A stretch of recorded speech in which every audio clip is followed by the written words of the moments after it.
What we have right here is a limited edition white Tilta cage for red Komodo. All of its components are extremely precisely engineered, professionally painted, and impressively light. Since my Komodo is the Stormtrooper edition, I've lately become quite a collector of all short-run limited edition white accessories for this camera.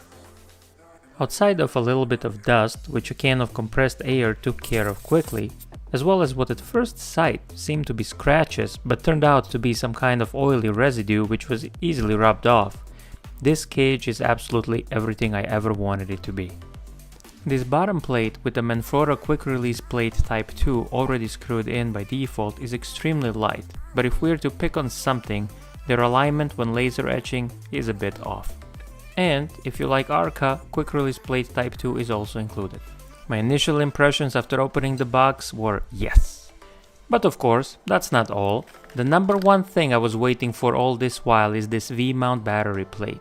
While not red approved accessory, and even though it doesn't provide Komodo with battery status information, it is still a thoughtfully designed accessory that fits on Komodo as easily and as securely as the Canon BP batteries do.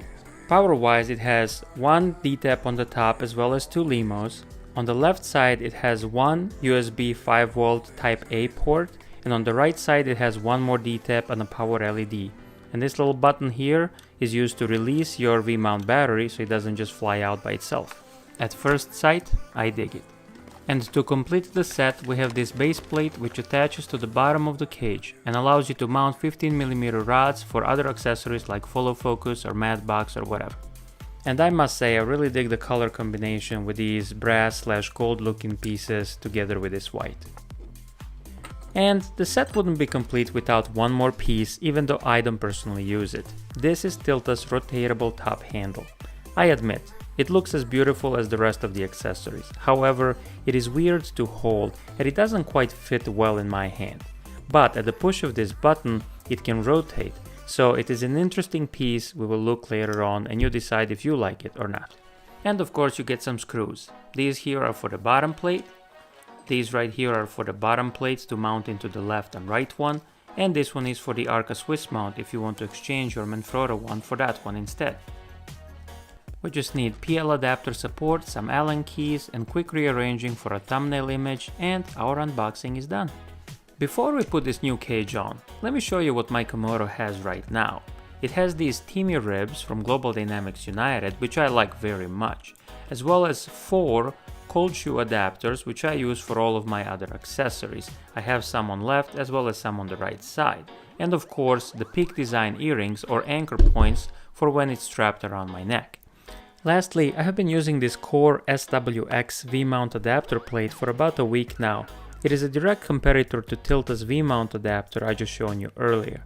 This one is actually a red approved accessory, one of the very first. However, when I was putting it on, it actually ended up scratching my Komodo because the tolerances on it were not quite precise. I will leave the comparison between these two battery plates for another completely separate video, which is coming up shortly. But for now, since we're reviewing the Tilta cage and accessories, let's finally put the Tilta battery plate on a Komodo and actually see what it looks like. I'm not sure if you will agree with me, but to my eyes this looks really nice. The color is of course a little bit different white than Komodo has. However, it's a nicely designed adapter, it has a lot of ports, it does not block the ports at the bottom in any way, and it sits flush with Komodo at the very top. Also, it is a super snug fit. It attaches to Komodo really well, and as you can see I'm shaking the Komodo right here just by holding it by the battery mount itself, and it's really secure. Alright, so let's get the Stormtrooper ready for some new armor. First thing off, the Manfrotto bottom mount. Yep, scratched it a little, nothing too bad.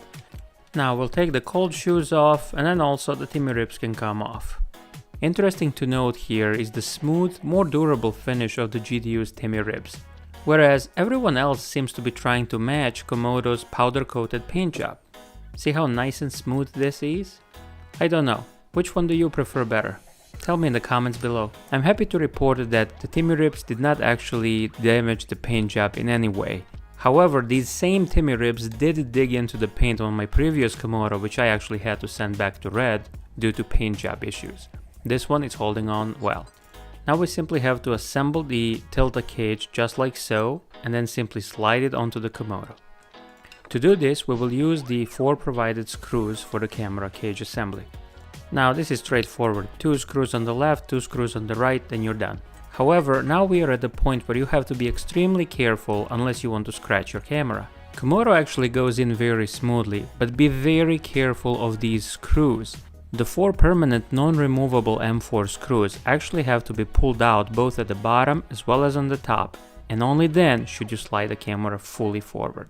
If it is not sliding smoothly all the way, it probably means one of the screws is actually in its way. Once the cage sits fully flush, simply tighten the M4 screws directly into the Komodo's body and you will be done.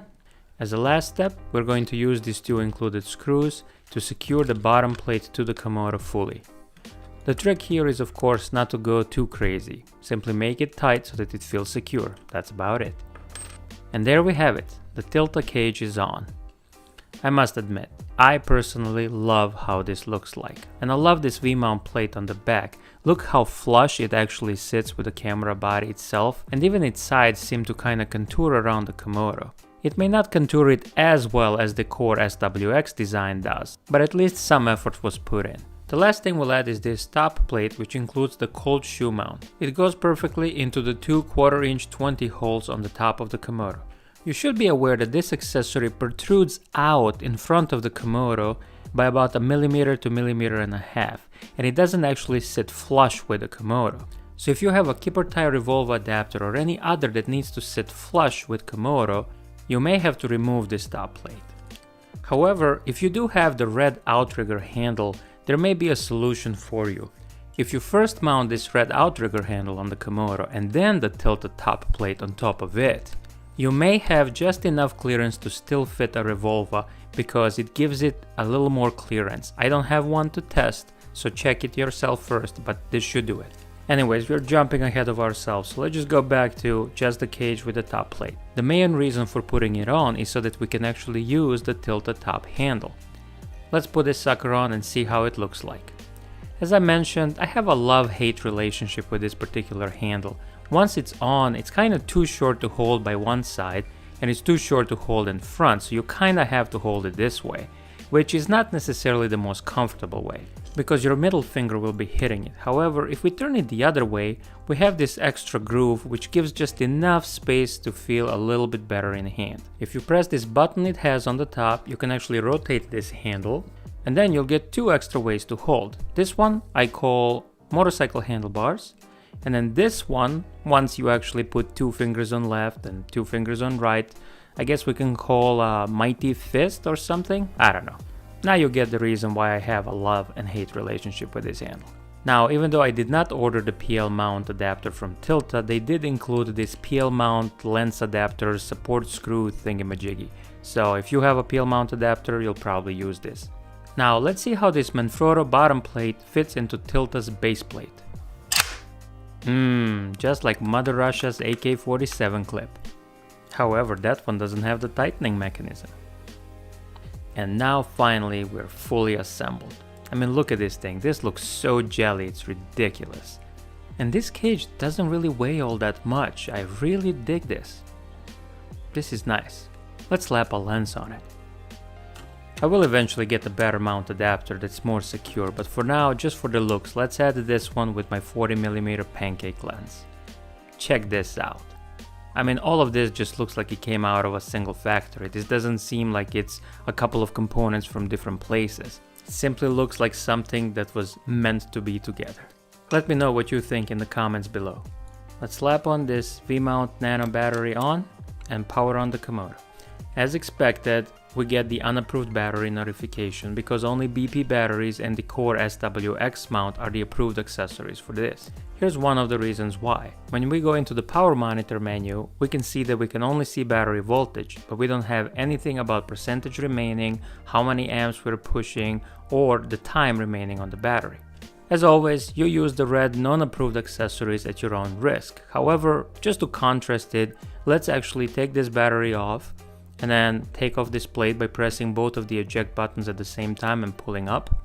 And then let's put on the Core SWX Red Approved accessory instead. This is the replacement one they sent me because the first one could not even fit on my camera. However, once it is on the Komodo, you can see that it almost feels like a part of it. The design of this thing is quite amazing. It protrudes a little bit more at the top, but it is contoured so wonderfully. It has one D-tap, one 2-pin LEMO, and one USB Type-A DC out ports. Just like Tilta's plate, the battery on this one is super easy to come on and off. And I forgot to mention earlier, but both of these have a power LED on all the time when the battery is connected.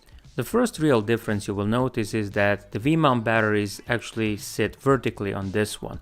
Therefore, this mount adapter would be ideal for those large, long vMount batteries because they would look ridiculous on a Tilta.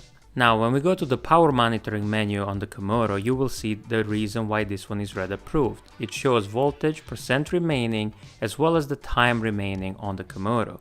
This way, Komodo knows the battery status and it knows if it has enough to actually shoot the video and when to stop shooting and safely shut down. Now, you will also notice that this particular plate shows up as a single battery, where the Tilta one showed up as two. Looks wise, I really can't decide which one I like better. When I put this one on, I like this one. When I put Tilta on, I like the Tilta more.